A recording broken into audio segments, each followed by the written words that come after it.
This is Hidden Killers Week in Review. A look back at the most prolific stories of the week. This is the Hidden Killers podcast with Tony Brueski. Featuring defense attorney, Hidden Killers daily contributor, and host of the Defense Diaries podcast, Bob Motta.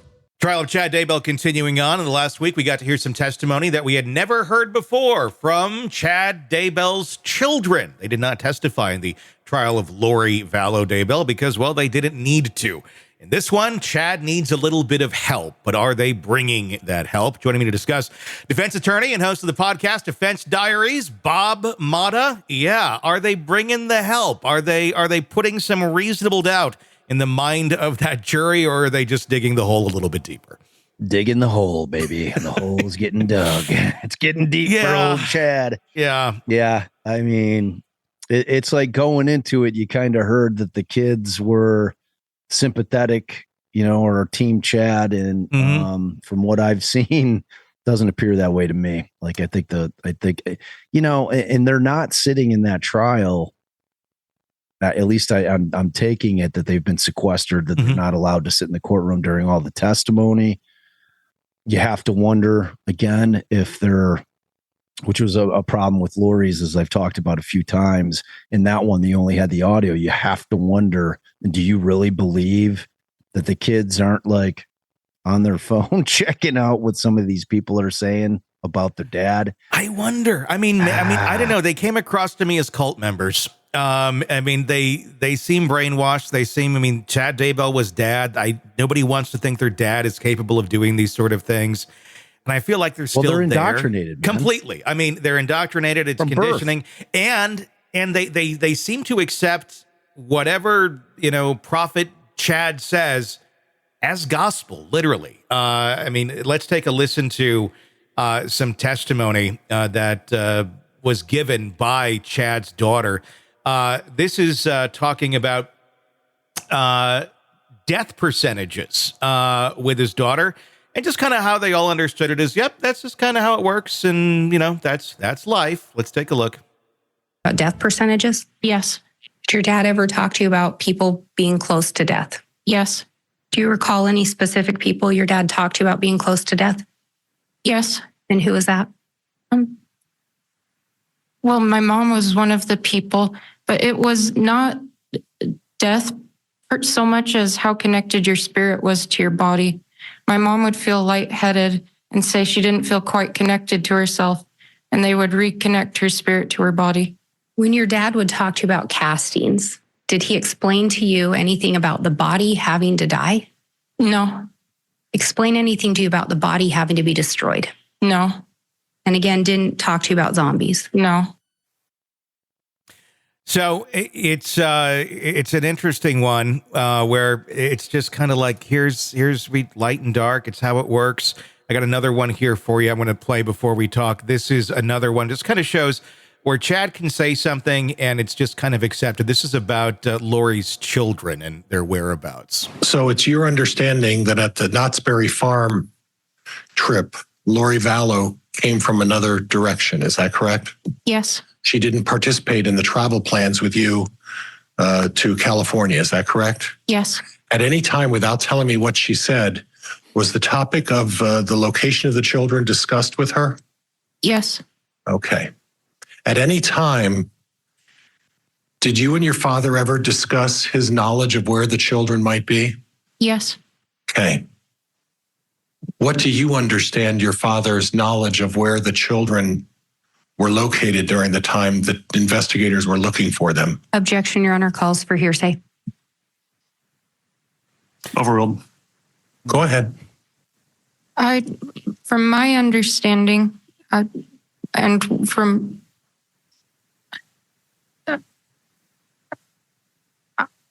I was told that the children were in a safe place. Okay. And was that understanding through your discussions with your dad? Yes. Told the children were in a safe place. That's it. That's the only, okay, great. Chad says it must be true. I don't think these are great witnesses for Chad. These are not. Look, and this is as good as it's getting. Yeah, that's true. That's what I'm saying in terms of like digging the hole. It's like they're not helping. because like the only thing that is completely evident to me is that Chad was feeding his kids a line of shit, and they're the easiest subject matters to get to eat that shit. Yeah. Because they've been indoctrinated, as you said, like since birth. Yeah. They think their dad's the end all be all. He's the final word, except for the big guy. Yeah. You know what I mean? It's like the big guy and then my Then dad. Chad. Yeah. So, anything like they're certainly not challenging him. Like you could tell. I mean, she's incredibly robotic. Yes. Granted, she's very nervous being on the stand, as anybody would be. But just in terms of you can tell her persona is so muted. Well, if you look at like other testimony or interviews outside of this case with cult members or people who had recently been in a cult or in a cult, they sound very much the same. It's the same candor, the same tone, the same gonna toe the line. It's like they've been like sucked dry of independent thought. Yeah. You know what I mean? So it is almost robotic answers to where they put thought into what they're saying so that they understand, and it comes out as if it's along the party lines. Yeah. The party being the cult. And, she very much represented that exact feeling for me when I watch her. And, that answer is, what you would tell your kids when you're not telling them anything. That in no way gives any kind of shelter to Chad Daybell in terms of whether he knew where the kids were there. Oh no, they're in a safe place. Well, okay, sure, Chad. Don't sure question it. Don't question. Yeah, you know what I mean? Exactly. So like he's done. This thing's gonna wrap. Like I think it's gonna be a very quick verdict. I don't think there's going to be much for the jury to deliberate on. I think the bigger question will ultimately be the sentencing phase. I think that's going to be a much bigger deal to the jury to figure out whether or not they're willing to sentence him to death. If it works that way out in Utah, I don't know, or in Idaho rather, I don't know if that's left up to the jury in terms of the sentencing, or if that is like every state's different. Like some states have a 3-judge panel. Some allow the jury to come to the conclusion whether or not, after, and there's another mini trial. Yeah. So like the sentencing hearing is going to be epic. And at that point, you're going to see Pryor, if indeed he's going to be the one handling the sentencing, is going to pivot hard, and he's going to fully, I say pivot only in the sense that I thought he missed the mark by not leaning more heavily into that Lori was running the show. You know what I mean? I just thought I'd see more of that. And I just haven't. He's leaning into, y'all can't prove that Chad did anything, because he wasn't there, and you can't prove that he had knowledge because you don't have people that, you know what I mean? It's like I would have been saying, yeah, he had knowledge of things, but you have to understand that Chad to Lori is like Chad's children to Chad. Sure. Meaning that she had the same kind of mind control over Chad. And like, she just used her feminine wiles on that dude. It's like, you can't hear a conversation between Chad and Lori where he's not talking about her loins. Yeah. Oh, your big blue eyes, and I just want to make sweet thunder love with the story. It's like Yes. all his weird shit. Yeah, Man. yeah. What's his one? I always forget it. Where it's in the Elaine letters where the storm, man. The loin fire. The loin fire. The right. How did he describe it? It was something to the effect of the natural occurrence of loin fire or something of that nature. Are they going to? I mean, can he raise known as an erection? Yeah. But for Chad and Lori, it's loin fire. When he spells it correctly, because there was a misspelling of it later in the letter. Oopsies. Yeah, it's like, oops, I spell check. Can they raise a mental health defense when it comes to the sentencing? Can they say something like, look, this man is clearly not in his right mind? Not really, man. Like that would have been in the underlying case. Like insanity is not, I mean, certainly they can bring in some medical experts to try to mitigate. Yes. Yeah. So in that sense, I mean, they're going to have to, that's all they're going to have. Yeah. But really the question becomes if they didn't raise it at trial and put on any witnesses. And like I told you episodes and episodes ago, when we were first talking about when the case was first starting, that they have this one carved out exception in Idaho regarding like a mental defect aspect. You can't bring insanity, but you can bring in a mental defect that he could not form the requisite intent because of this mental defect.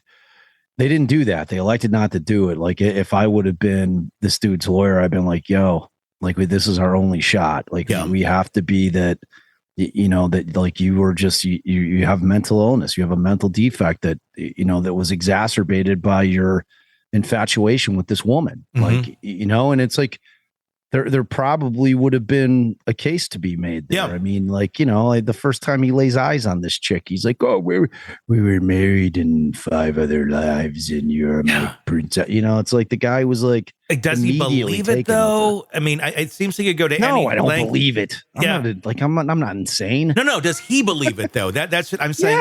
Yeah. I think they both believe it. Yeah. Like I really think that Lori believes it, and I think that she found the like her partner in life and in crime that also like actually believe this shit. Seeing those kids on the stand made me think as well.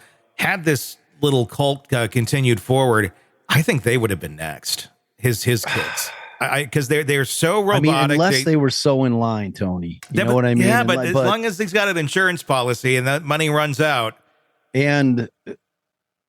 The bigger point is that Lori would have seen them as an impediment. Yes. I think talking Chad into killing his own kids would have been a difficult task, as it seemed from a lot of the conversations that Chad wasn't super hip on the idea of killing Tammy. I mean, like you could really sense in a lot of those conversations that and specifically emails that she was really pushing him to do it. Like especially the email, like, oh boy, it's a real shame we can't be together, because of this impediment thing. And, he's like, yeah, it's really unfortunate, but, nature will take its course, like, and she's just like, yeah, like, I don't know if I'll still be here. So it's like, Chad being nature. Right. Exactly. It's dark. Super dark. I mean, we make light, but we're not making light because a lot of people lost their lives. But it's just like, kind of like, it's another one of these cases that just belies logic or defies logic rather. And, it's just, like real life is stranger than fiction, man. It just is. It's like we see it over and over and over again. It's like the atrocities that go on with human beings in this world is like never ending. Like people stop at nothing, to like get what they want in this world, whether it be money, women, power, whatever it is. People will go to great lengths and do crazy shit to accomplish it. Sick of the ads? We are too. Start listening with no commercials now and get access to all of our episodes in advance of everyone else. Become a True Crime Today Premium Plus subscriber on Apple Podcasts. Search True Crime Today Premium Plus on Apple Podcasts or go to our podcast page and sign up now. True Crime Today Premium Plus. Sign up now.